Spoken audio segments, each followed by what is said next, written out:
Hello there, folks. Hey, this is Joe Wazoo here. Today I got a pretty cool little video for you. Got a request that somebody would like a way to do a screen capture on a RedLion unit. So, for instance, you might have a trend viewer running on your display screen, and depending on the situation or something, you're like, I would love to grab a picture of that at this moment of time and maybe email it out or save it or do something. So in that case, let me show you what I'm using here. In the lower right hand corner of Crimson, if you go to the system down here in the lower right hand corner, and if you expand the functions tree, and then if you slide down to the user interface, the UI category, and in here, where did it go here? Right here, let me make this a little wider. You can see that there's a function called PrintScreenToFile. So if you right click on that, you can do a show help info, and I already have it opened. So this function, PrintScreenToFile, takes a screenshot of the current display page, as it says here, and will save it with the name in a directory. And you can also determine whether you want high res or low res, depending on what the character is here. So by default, they give you a little example down here. You could certainly use a flag tag or something and do this. In this case, if you look at this example, it would put it in a directory on the SD memory card. The key thing, you got to have an SD memory card because remember, that's our hard drive. So it would put it in a directory, in this case called capture. Since this is blank here, it's going to create just a unique file name when it does it. And then the resolution 0 is high res, 1 here is low res in this case. So anyway, what I'm doing in this example is I'm actually doing a lot of things. I'm grabbing the whole screen and I'm going to make it a JPEG, or not JPEG, but a bitmap BMP file, and I'm going to email it out at the same time. So this is a pretty comprehensive. I'm not going to go through the whole thing in this video. I'm just going to show it to you working. But when I push this button right here, the Send It button, this button right here, if I right click and jump to, it does two things. It sets a bit called Send Mail, and then it goes to a program. So if I go to this program, I have a pretty extensive C program written here because I'm doing a couple things. When I save the bitmap, I want to put it in a directory for the month of the year, whatever this is. So this person who originally wanted this wanted them all saved in a certain month. Each month has their own pictures. And then I go a step further and I create a date file name for that when I save it. So I've got a couple functions in here. One is called PGM, year, month, data thing here. This takes the string function, well, actually takes the date code and so forth and converts it into a string. And then I also go a step further and I do the thing with the time where I take the hour, minute, and seconds and convert that into a string. And then I use all of those functions again. In this video, I'm not going to go through this logic, but you're welcome to ask for a copy of this. Send me an email and I'll send it to you. But down here, eventually, right here, team, is the function. Let's see if I can make this right here, PrintScreenToFile. And if you look here, I'm creating a directory with this here, and then I'm putting a slash. Yeah, that's the file name. And then here's the file name, and then I'll put a 1. So that is doing that. And then down below, I'm actually going to give you some feedback as this does it because it's not really quick. You got to give the RedLion HMI a little bit of time to do this procedure. So before I go test it, let me show you something. I'm using CoreFTP to show me what's on the card. Now I want you guys to see something.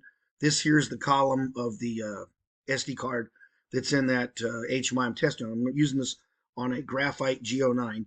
Notice, team, that there's no directory here, for instance, 07. I'm making this video in July month, which is, I think, the 7th month of the year. So notice there's no directory here, okay? Because I'm going to come back to this, and I'm going to show that to you. So let's go here. I'm using the web server so you guys can see what's going on. Here I am. I'm printing some things here. Oh, by the way, I'm also using the sendgrid.com to send this out as a message. So I can test that. And by the way, I have a video on SendGrid for email. Please check that out. It works great. Awesome tool. I can test my email here by triggering this. When I turn that on and off, if I go over here to Crimson, I'll just show you real quick. Right click and jump to this. It goes to the tag test email, and on alarms, when it goes on, it's going to send out a simple alarm message. So if I go over here to my email, you can see I just got a message from it. Okay. Notice right now there's only one message here because I'm going to show you in a second another message. Matter of fact, I'll go ahead and delete that guy so that box is completely empty. All right, back to our example. Okay, so when I press the send it button, that C code is going to run. It's going to do a whole bunch of things. It's going to create a directory on the hard drive for the 7th month, which is July. It's going to create a file name and so forth. And right down here, you're going to see all the steps because in the program, I have written, let me go back to the program real quick here.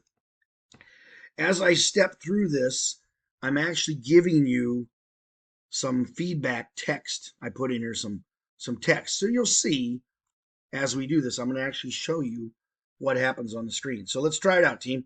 So I got my email address in here. I'm going to go ahead and click the send it. Apparently it's 9:42 on July 12th, 2024. Let's click this button here and let's see what it does here. We're looking to see some things in here. I think I clicked the button. Oh, let's see. Yep, there it did. It created the file name. Notice the file name. It says even down here, file created, which is awesome. 2024-07-12 date. Now it put it on the SD memory card. It's moving it there right now, waiting. And then I gave it, I don't know why I did this, but I put a 30-second window in here to count down. You remember the old Polaroids? You had to shake it like a Polaroid picture. So I pretend here I'm shaking it, but I'm really trying to give the SD memory card a little bit of time to save that file to it, and then before I send it out. So right now I'm waiting the 30 seconds. You probably didn't have to do that, but that's what I did. You know, I'm just nice like that. You know, some people want things faster than what we can do, so I give a little time here. So we're going to wait for this to get done. I don't think a message came in yet, but let me look here. Nope, nothing there yet. Go back to here. So wait for a little 30 seconds. Also, if I can go to FTP, let me look here. Let me refresh my FTP. Hey, look, there's a directory called 07 here while I'm waiting for the email to come out.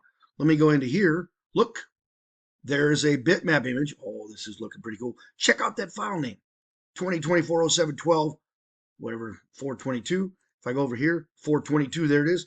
This is now cleared. I wonder. Look, I got an email from it. And here, check this out. Double click, open that up. Look at, there's the screenshot. It sent it to me. Seriously, folks, this is cool stuff. I'm not kidding you. This is super cool. Anyway, let me go back to Crimson here. Okay, so that worked. Everything worked great. Yeah, I showed you, and here it is on the SD memory card. I'm using CoreFTP. That's the tool I like to use for my access. Oh, since I'm using FTP, I should tell you something else. I'm doing all this in Crimson 3.2. So in Crimson 3.2, when you plug in the old-fashioned USB cable, the old drive used to show up as a drive on your PC. That's no longer the case in Crimson 3.2. So in Crimson 3.2, you go over here to device configuration. I think I have a video on this, but device configuration, FTP server. I got it set up as an enabled read-write access, and that's why I'm using CoreFTP, which gives me access. Let me refresh this. It times out if you don't. It gives me access to the root directory of the SD card. And anyway, that's pretty sweet. So that works like a charm. It is a little bit of a code you got to write. I mean, I'm doing a lot of stuff here. I'm taking a screenshot. You can just do that if you want to and save that to your card. But my customer actually wanted it to email to him. So I gave the file name a special name, today's date, with the minute, time, seconds. And anyway, that works out great. So if you want to copy this program, don't be afraid to send me an email, team. I'll certainly share it with you. I will probably turn off the email in here because this is actually using my SMTP settings at SendGrid. So I'll probably delete the key so you don't use my account as somebody has done recently. But you can get your own account at SendGrid.com. It's priced appropriately, free for at least, I don't know if it's 100 emails a day or something. But anyway, if you got any questions, folks, don't be shy. Let your local RedLion representative know, and they'll be glad to help you out. Hey, thanks a lot. We'll see you later. Bye.